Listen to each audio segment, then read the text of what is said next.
Hello, everybody, and welcome. Today I'll be talking to you a little bit about the SHSAT. So what exactly is the SHSAT? Here's a link to sign up for any announcements in case you haven't done so already.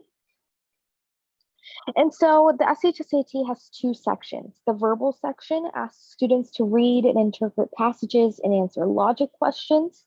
There are 57 verbal questions in total, and students should be spending half of their time, aka 90 minutes, on each of these on this section. And so they should be spending about 11 minutes per passage. In the verbal section, it's broken down into revising and editing and reading comprehension. The other section on the test is the math section, which also has 57 questions, and students should be spending about 90 minutes on the entire section with about 1.5 minutes per question. The math section has 5 grid-in questions and 52 multiple choice questions. And the mathematics section requires students to answer questions that involve simple arithmetic, algebra, geometry, logic, probability, and statistics. Here are some tips when answering reading comprehension questions. It helps to identify the type of question it is, whether it's a detailed question, an inference question based on evidence, central idea, etc. And here are some examples on answering those types of questions.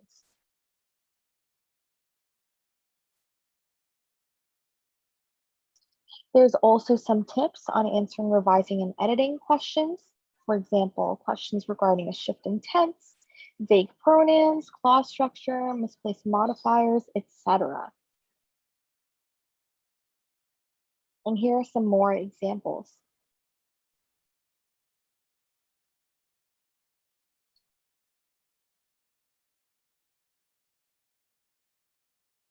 Here is the math reference sheet. By the end of the program, students should be fully comfortable with all of the formulas and advice available on the sheet. It includes information regarding a bunch of different math topics like scientific notation, how to divide two fractions, area formulas, volume formulas, etc. And this is all material that students should be familiar with when it comes to taking the SHSAT. And here's also some tips on how to answer grid-in questions. So as I mentioned earlier, there will be a couple grid-in questions on the SHSAT math section. And here is some advice on how to fill numbers in. You can start from the left, you can start from the right. Just make sure to leave no gaps in between the boxes that you fill in. And here's some more advice on how to fill in these questions here.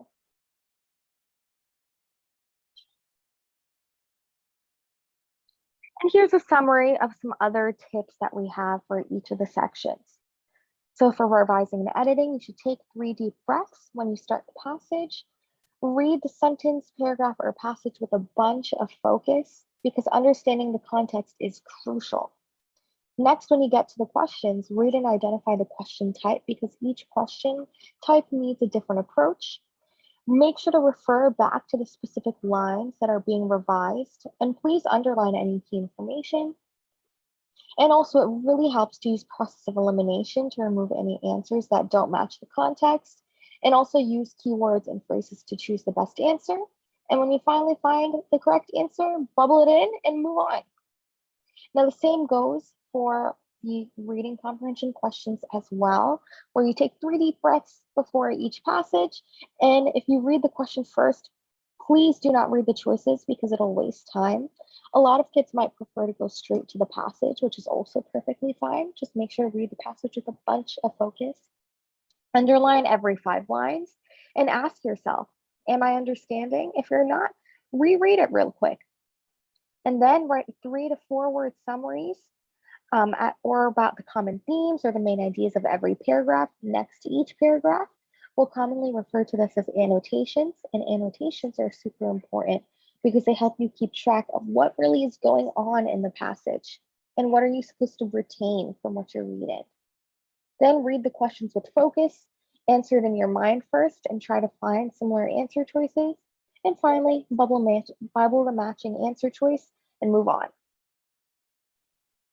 And finally, for math, Please take 3 deep breaths and start the questions with a clear mind. Read the questions with a bunch of focus. It really helps to identify the question type. If there's no diagram there, set up the diagram.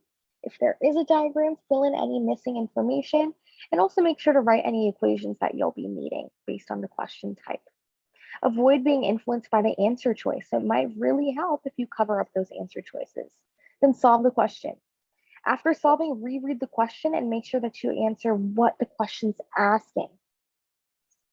Then box or underline the answer choice and uncover the answer choices and find the matching answer choice and bubble it in and smile and move on. So here's some tips on how to study for the SHSAT. So you can pick what section you'll be studying, write down how long you'll be studying for. You should be studying for at least an hour, and especially for students studying over the summer, you should be studying for long periods of time. Okay, so for a couple hours a day. And here's some tips on how to study.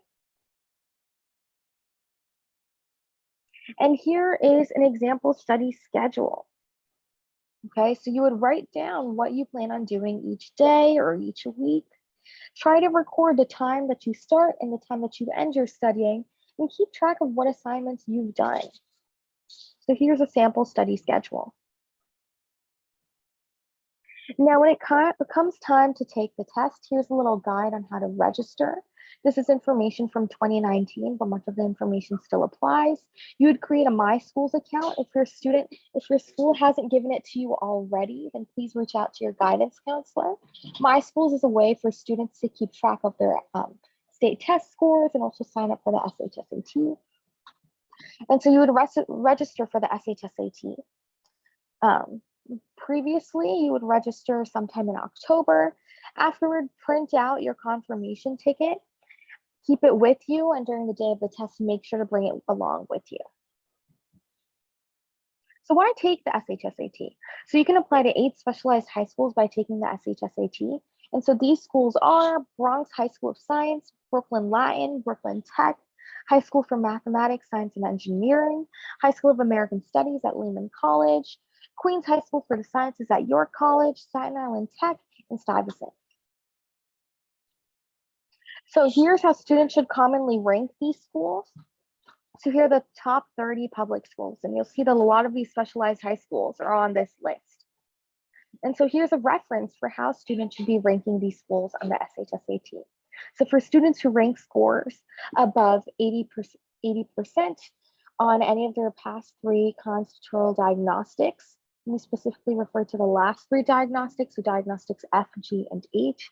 You should rank Stuyvesant first, Bronx Science second, Brooklyn Tech third, and Brooklyn Latin fourth.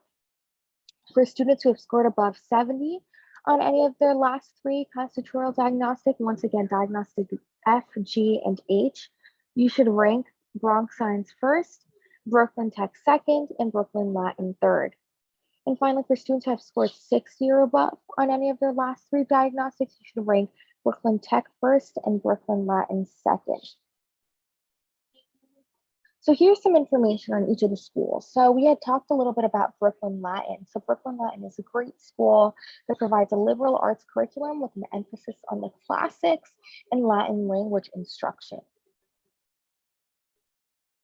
Brooklyn Tech is another great school. So it's actually the country's largest high school. It has a huge alumni foundation. It offers students majors where students are able to pick their majors while they're still in high school and take specific courses based on those majors. So here are some of those majors and what some of those courses would be. There's also Bronx Science, which is especially notable because of the large number of alumni who have gone on to win a Nobel Prize or a Pulitzer Prize. And here's a particular quote that I really like from one of these alumni, who said, "The human quest for knowledge, for knowing everything there is to know, will always face that expanding circumference of darkness. That's what makes learning such an adventure. You'll find that in the world, great progress is made in some ways, like curing disease, like inventing robotic devices, going into space, while in other ways, as in our wars or brutalization of others, our pollution of the natural world, we're faltering. It's possible that our great technical achievements notwithstanding, our moral natures are not keeping up, that we have the brains but not always the heart to do the right thing. But there's always hope, and there's always the next generation coming along to make things better, so that the circumference of darkness, which turns out to be the questions for which science has no answer, can eventually be illuminated. And finally, talking a little bit about Stuyvesant High School, which is the school that a lot of you probably know about already.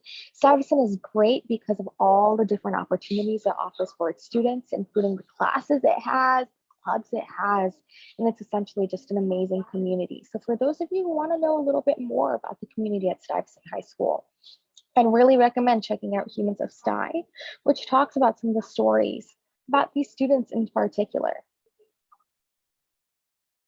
And so here's a little bit more information on all of these specialized high schools. And so to wrap off today, I want you all to know that you all have the opportunity to build your future, to create it. So it's up to all of the students and the parents to do as great on this SHSAT as possible. For the students, I want you to study as hard as you possibly can, study harder than you ever have before. And to parents, it's our job to build a supportive learning environment for our kids. That way they can do as well on this test as possible. Thank you, and I hope you all do as great as you possibly can on the SHSAT.